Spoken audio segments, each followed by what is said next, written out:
to girls. This is Jerningham here. I'm drinking my Lucasade drink. We're going to be drinking it in a minute. So I'm going to take the lid off. And we're going to have a discussion about this extending lockdown in the UK, obviously. So I don't know what the channels are underneath there about some kind of failing bars, but turn it around.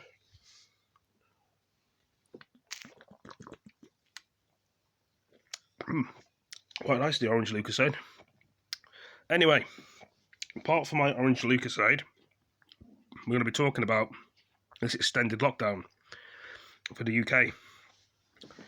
Basically, it says UK's extended the emergency COVID-19 powers.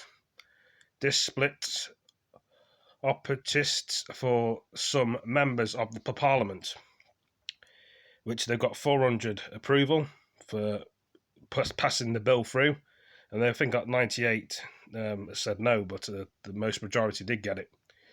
So basically, they're going to be extended till September, I think, or something like that. What is really going on in the world, we don't know. Is this third wave going to be coming into the UK, even though it's in France and Germany? Is there a shortage of vaccines for the UK, which some of us have got most of them, some of us haven't had them, and some of us got medical conditions. Let's say we don't have these vaccines. Just trying to find what I've lost here. I don't know if I've lost something. I lost my remote for the TV. Anyway, could it get worse? Will a different type of variant come over to the UK? Not the variants that we've got now. A different type of variant. And will they have to have vaccines to sort that out? I don't think the variants are already here, like AstraZeneca. You know, I'm changing subjects. And the Oxford jab to stop these diseases, like the Kent virus and the Brazilian one. What's the other virus called? The South African one, that's the one, to stop these variants. If there's a third wave coming in, there's going to be problems, isn't there? They won't be able to stop them. But anyway, let's get into the video and explain a bit more. MPs have voted to extend emergency coronavirus powers in England. I'm going to be turning this up. Just give me a second. I need to go and get my remote from somewhere on the bed. Then we can carry on with the talking of what's going to happen in the UK. Some people will maybe agree with this. Others may say it's a bit silly of what they're doing, extending it. Some people are sick of the lockdowns. I can understand that. And then you get some people saying, no, zombies are not going to come in the world and all this. But why would the American news be talking about zombies then? Are we preparing for something? Is that why they're extending it? Or because it's a shortage of vaccines? Anyway, let's see what happens. MPs have voted to extend emergency coronavirus powers in England until September, despite a large rebellion by backbench Conservative MPs against the plan. The government has blurry for some reason. Extending the wide-ranging powers to in October. The Health Secretary Matt Hancock told the Commons he expects Why is it blurry? to continue to wear masks long after restrictions are lifted, and warned cases could rise again. Plans for so-called vaccine passports were raised by the Prime Minister yesterday. It's really blurry for some reason. Back into pubs and other hospitality and entertainment venues. Today, Boris Johnson said the idea might only be viable once everybody in the UK had been offered a vaccine. Here's our political editor, Laura Kunsberg. Eager to get to the bar? Forget proving your age. What about proving you've had a jab or a negative test to get a pint? The Bell and Cross near Stourbridge has already spent thousands to get ready to serve outside. I just think it's a really, really bad idea. The checks we had to do anyway when we were open were expensive. Get a cloth or something. Extra work, extra also the stress in the staff, because we were meticulous in following these instructions. Where are we doing it here? Boris Johnson paints himself. It's really blurry for some reason. I don't understand. Regular COVID checks are being considered as the government wrestles with how to safely open the economy. It's not easy to grab on to straightforward solutions. You need to get a haircut. Anyway, are you booked in for April the 12th? For the pub, yes. No, for the haircut. Whether haircuts or this issue, pub passports, there's a lot to plan. You've got to be careful about how you do this. And you might need to, you might only be able to implement a thoroughgoing vaccination passport scheme, even if you wanted such a thing, in the context of when absolutely everybody had been offered a vaccine. So there are complexities, moral complexities, ethical problems that need to be addressed. Hang on though, this was only last month. What I don't think we will have in this country is, as it were, vaccination passports to allow you to go to, say, the pub. That view is shifting, though. This is one of Downing Street's locals, and like everywhere else around the country, it hasn't seen a punter for months. The government isn't planning to make vaccines compulsory or force you to do a test every time you leave the house. But they are looking at how pubs, restaurants, venues, football grounds, or workplaces could use COVID checks to help open up and let us back in. Officials are considering if pubs and venues could stop social distancing if they carried out COVID checks, but they leave the decision to do so up to individual firms. It's not really for the government to abdicate its responsibility and leave it to the private sector to decide the rules and then take the flak for what may be very unpopular decisions. With so many doors still shut, this suggestion's riled a small and noisy group of Tory MPs.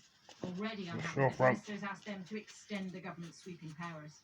Unless you fight for freedoms every day, they end up being taken away from you. After months of denial, now indeed it will be the case that you will have to provide your vaccination bona fides when you go to the pub. We, as Conservatives, should be very careful not to constrain the private sector in how they choose what customers they have. COVID checks wouldn't be used until everyone has been offered a vaccine and won't affect grand plans to reopen outdoor venues next month. But as restrictions roll back, one thing is clear, the world won't look the same. Laura Kunzberg, BBC News, Westminster. The head of the European Commission, Ursula von der Leyen, has said tonight that AstraZeneca must catch up on vaccine deliveries for the EU before exporting its vaccine supplies elsewhere. European leaders have been meeting this evening to discuss tightening export controls on vaccines. The French President, Emmanuel Macron, said all exports should be blocked when drug companies don't respect their contracts. From Brussels, here's our Europe editor, Katya Adler. Prague is remembering its dead. Simply, painfully, with one of the highest COVID fatality rates in the world, the Czech Republic, like many other EU countries, is in the grip of a third wave.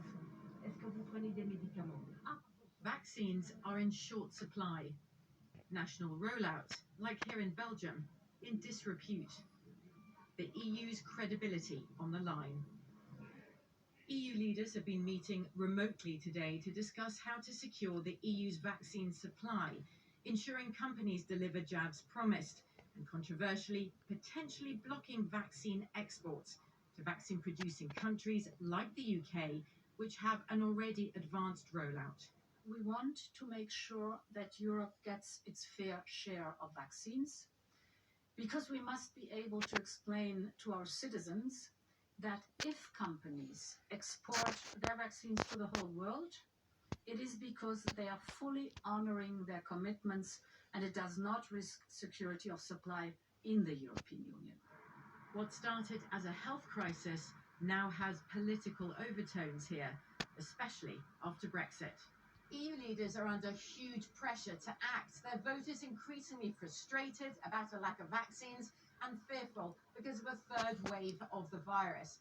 But not all of those leaders want vaccine export controls. Tonight, the Commission is trying to persuade them otherwise. It says since December, the EU has exported 77 million jabs to wealthy countries, 20 million to the UK, I've just been told, without receiving one back in return.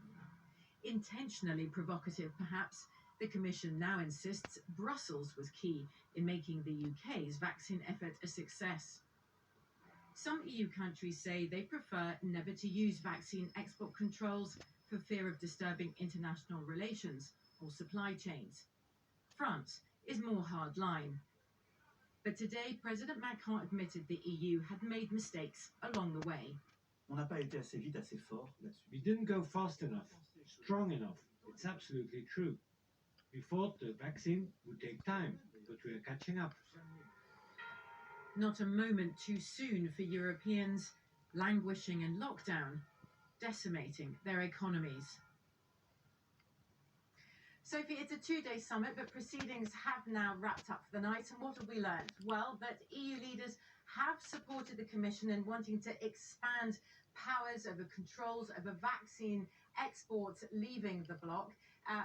In theory, but in practice, what we're actually hearing from a lot of member states, like the Netherlands, for example, is they want to make it very difficult to actually use those controls because they want to safeguard international relations and global supply chains. Good news for the UK. The UK relies on the EU, Sophie, for the Pfizer vaccine, so it didn't want those exports blocked. And another piece of good news in EU-UK relations, we're being told tonight that possibly as soon as this weekend, there could be some agreement between the two sides of how to better cooperate on vaccines going forward. Katja Adler, thank you. Well, there we are. That may give you some kind of clue, guys and girls, what's going on in the world. But anyway, thank you for joining me in this video, and I'll see you all in the next one. Peace.